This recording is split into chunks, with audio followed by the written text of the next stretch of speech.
नमस्कार साथियों, आज के वीडियो में हम जानेंगे कि एसडीएमएस पोर्टल पर हमारे विद्यालय के विद्यार्थियों की कक्षावार डाटा एंट्री करने के बाद उसमें कोई त्रुटि तो नहीं हो गई है तथा हमारे द्वारा एंट्री किए गए सभी विद्यार्थियों का डाटा एक्सेल शीट के रूप में कैसे प्राप्त करेंगे। तो चलिए वीडियो को शुरू करते हैं। सबसे पहले हमें UDICE एसडीएमएस मॉड्यूल पर अपने विद्यालय का यूज़र आईडी और पासवर्ड डालकर लॉगिन कर लेना है। लॉगिन करने के बाद जो इंटरफेस सामने आएगा उसमें हमें कक्षावार विद्यार्थियों की संख्या, जिसमें कंप्लीट और इनकम्प्लीट विद्यार्थियों की संख्या दिखाई देगी। आपको यहाँ पर रिपोर्टिंग मॉड्यूल को क्लिक करना है। रिपोर्टिंग मॉड्यूल में सबसे पहला जो ऑप्शन है डुप्लीकेट रिकॉर्ड, इसके माध्यम से हम ये सर्च कर सकते हैं कि हमारे द्वारा विद्यार्थियों की जानकारी की जो एंट्री की गई है उसमें कोई डुप्लीकेट रिकॉर्ड तो नहीं है।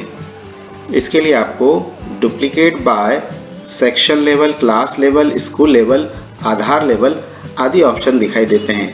इसमें आप सेक्शन के आधार पर सर्च कर सकते हैं कि सेक्शन डुप्लीकेट तो नहीं है, या कोई कक्षा डुप्लीकेट तो नहीं है, या स्कूल लेवल पर कोई डुप्लीकेट डाटा तो नहीं है, या आधार नंबर डुप्लीकेट तो नहीं है। इस प्रकार हम इस ऑप्शन की सहायता से डुप्लीकेट स्टूडेंट्स का रिकॉर्ड सर्च कर सकते हैं और डाउनलोड एक्सेल ऑप्शन को क्लिक करके डुप्लीकेट स्टूडेंट्स के रिकॉर्ड को एक्सेल के रूप में भी डाउनलोड कर सकते हैं। इसके बाद जो अगला ऑप्शन है enrolment detail. Enrolment detail option की सहायता से हमने हमारे विद्यालय के जितने भी विद्यार्थियों की कक्षावार जानकारी जो फीड की है उसकी एक्सेल फाइल हम यहाँ से डाउनलोड कर सकते हैं। इसके लिए आपको डाउनलोड एक्सेल बटन को क्लिक करना है।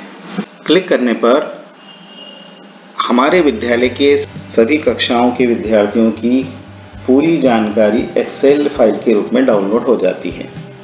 इस एक्सेल शीट में हमारे द्वारा एसडीएमएस मॉड्यूल पर फिल की गई सभी विद्यार्थियों की सारी जानकारी यहाँ पर दिखाई देती है। इस एक्सेल शीट की सहायता से ये देख सकते हैं कि हमारे द्वारा विद्यार्थियों की सही जानकारी फिल की गई है या नहीं। यदि कोई मिस्टेक दिखाई देती है तो हम एसडीएमएस मॉड्यूल में उस विद्यार्थी की संबंधित जानकारी को अपडेट भी कर सकते हैं। इस एक्सेल शीट में विद्यार्थी की जन्म दिनांक नहीं दिखाई देती हैं।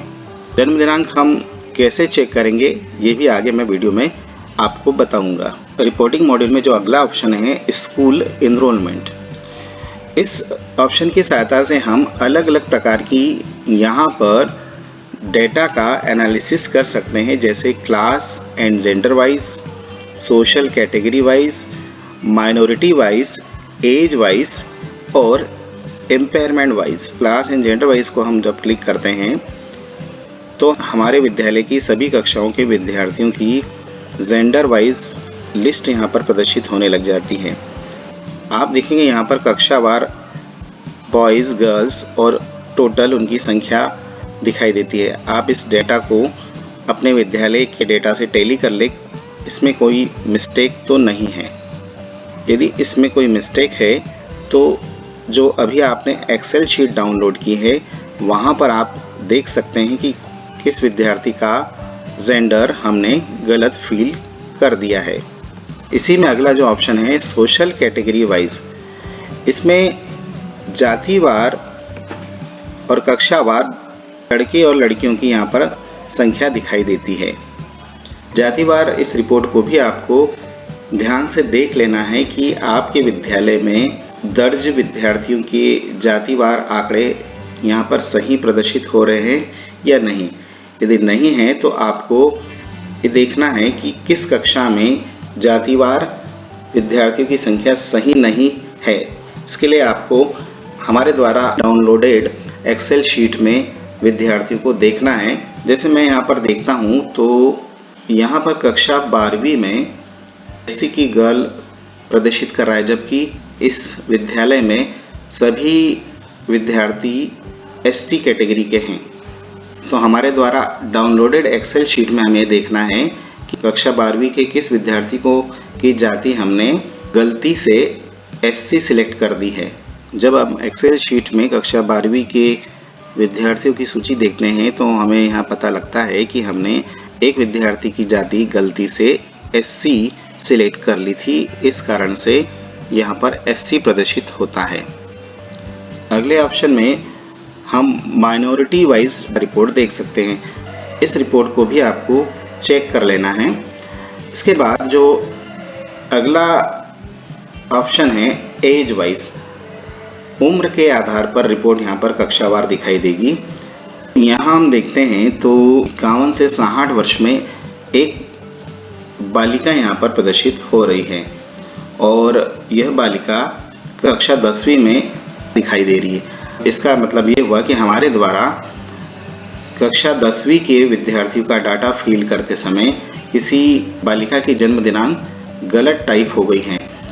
इसके लिए हमें ये देखना होगा कि किस विद्यार्थी की गलत जन्म दिनांक हमारे द्वारा फिल की गई है। जैसे मैंने आपको पहले बताया था कि जो हमने एक्सेल शीट डाउनलोड की है उसमें जन्म दिनांक नहीं है। विद्यार्थियों की जन्म दिनांक देखने के लिए आपको स्कूल डैशबोर्ड को क्लिक करना है और जिस कक्षा के विद्यार्थी की एंट्री में करेक्शन करना है उसके लिए व्यू एंड मैनेज को क्लिक करना है। जैसे मैंने अभी बताया था कि कक्षा 10वीं की एक बालिका की जन्म दिनांक में हमारे द्वारा मिस्टेक हो गई थी। उसके लिए कक्षा 10वीं के सामने व्यू एंड मैनेज इस ऑप्शन को क्लिक करना है जिसमें कक्षा 10वीं के सभी विद्यार्थियों की सूची प्रदर्शित होती है और यहाँ पर विद्यार्थी के नाम, जेंडर और डेट ऑफ बर्थ भी दिखाई देते हैं। आप यहाँ पर ये देख सकते हैं कि किस विद्यार्थी की जन्म दिनांक हमारे द्वारा गलत फिल हो गई है। तो कक्षा 10वीं की सूची में हम देखते हैं कि एक बालिका है जिसकी जन्म दिनांक हमारे द्वारा गलती से 1970 फिल हो गई थी। तो कोई भी करेक्शन करने के लिए आपको GP, EP या SF डाटा जो भी संबंधित डाटा है आप इन ऑप्शन को क्लिक करके यहाँ पर विद्यार्थियों की जानकारी में करेक्शन कर सकते हैं। जैसे जन्म दिनांक GP डाटा के अंतर्गत आता है, इसलिए GP डाटा को क्लिक करने पर हम विद्यार्थी की जन्म दिनांक सुधार कर अपडेट ऑप्शन को क्लिक कर देंगे जिससे उसका डाटा सक्सेसफुली अपडेट हो जाएगा। इस प्रकार हम SDMS मॉड्यूल पर कक्षावार विद्यार्थियों की एंट्री करने के पश्चात उन विद्यार्थियों के डाटा का एनालिसिस कर सकते हैं कि हमारे द्वारा फिल की गई जानकारियों में कोई मिस्टेक्स तो नहीं है और सभी विद्यार्थियों के डेटा को एक्सेल फाइल के रूप में डाउनलोड भी कर सकते हैं। उम्मीद है आपको ये जानकारी अच्छी लगी होगी। यदि यह वीडियो पसंद आया है तो इस वीडियो को लाइक करें, शेयर करें और मेरे चैनल को सब्सक्राइब करें। धन्यवाद।